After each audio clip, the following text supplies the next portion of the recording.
I was in Chibok 2 weeks before the adoption of those Chibok girls. So I want to say that there is a lot of challenge.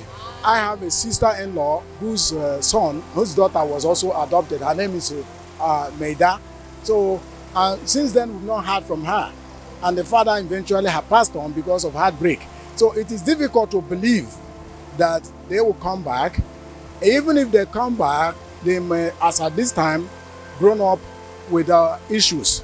So I don't think they can easily come back.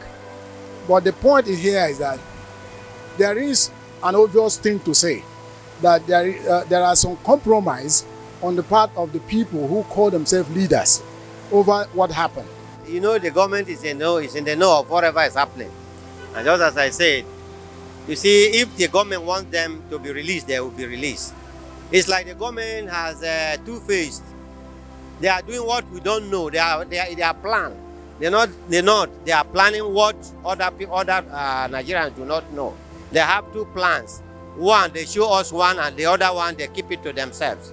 Because if they have a person, a Muslim cleric, that always go to negotiate with the kidnappers and the bandits and the Boko Haram people, they know what is actually happening.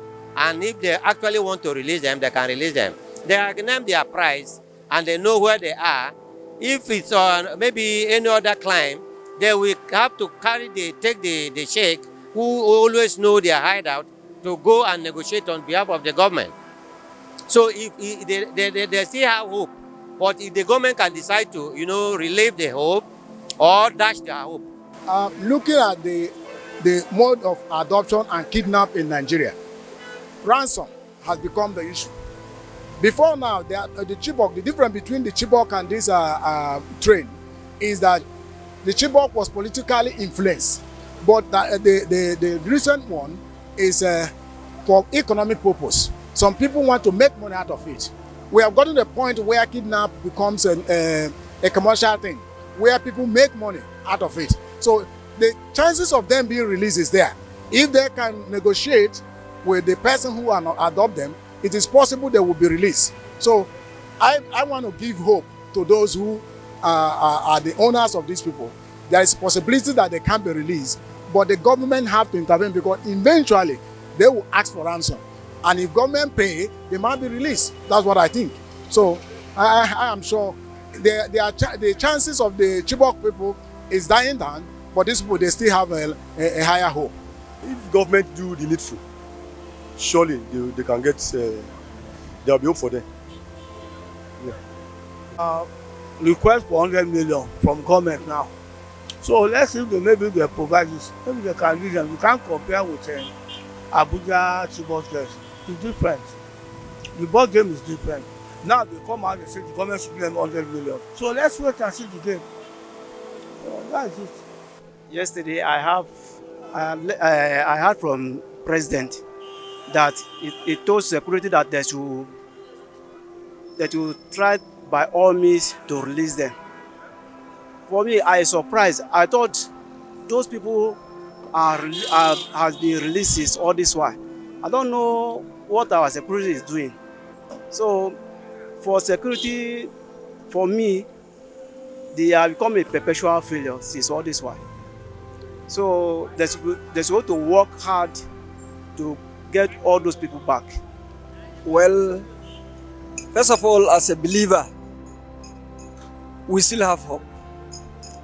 We are very hopeful that God in His infinite mercy will reunite them with their family. Inshallah. For me, there is hope. By God's grace, God will secure them and they will be back alive. The government should double its efforts in doing everything possible to bring back the Abuja Kaduna train abductees, in order to have peace in the mind of the families of the victim, as well as every right-thinking Nigerian. Because one time you are not sure whether you will fall as a victim. So we are praying to Almighty Allah subhanahu wa ta'ala to help the government to bring them back to their families. The Abuja Kaduna Rail adoptees will be released very soon. I'm sure, and I know that a set of them have been released, and I'm sure a lot of underground work happened. And I'm very confident that very soon this same set will come out, following the same pattern of negotiations that happened. About the Chibok girls, I'm not very sure. It's just hearsay. But I think that the majority of those Chibok girls, we may never see them again. The problem would have been traded off, married off. According to paper review and some speculations on social media, those people do review that they don't have any ransom to pay. They want to dialogue with federal government.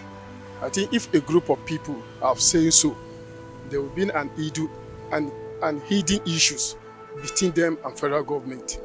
And we should be realistic to ourselves. In a country that insecurity become day of the daily, there will be an issue of what?